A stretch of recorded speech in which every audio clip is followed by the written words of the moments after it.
نحن هنا الآن في جدة المملكة العربية السعودية، في شارع الروضة ما بين شارع الأمير ماجد وشارع الملك فهد اللي هو 60. نلاحظ هنا في دخلة تيجي على يمينك بشوي وانت جاي من الأمير ماجد، شارع يزيد بن معاوية. ومين هذا يزيد بن معاوية؟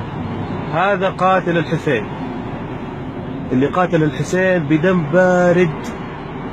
وأنا ما أعرف إيش تسوي لوحة زي هذه عندنا هنا في المملكة العربية السعودية. اللي حط الاسم هذا لا شك إن عياله الآن عند داعش يقتلون في أبناء المسلمين.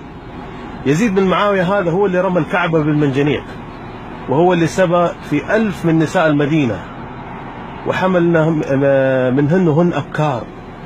يعني رجل علماء أهل السنة متفقين على ضلالته وعلى، يعني ما أعرف نحن، يعني أنا في فترة سابقة لسه قريبة سمعنا بشارع كربلاء وبشارع المهدي، ونحن كسنة نؤمن بكربلاء ونؤمن بالمهدي، نؤمن أنه كربلاء حصل فيها مقتلة الحسين، المقتلة هذه العظيمة الذي أدمت الأمة الإسلامية، ونؤمن بالمهدي كسنة. نحن نؤمن بالمهدي صحيح، ليس عندنا معتقدات للشيعة كثيرة مغلوطة وأشياء كثيرة عندهم مغلوطة، لكن هذا لا يعني أننا نحب يزيد.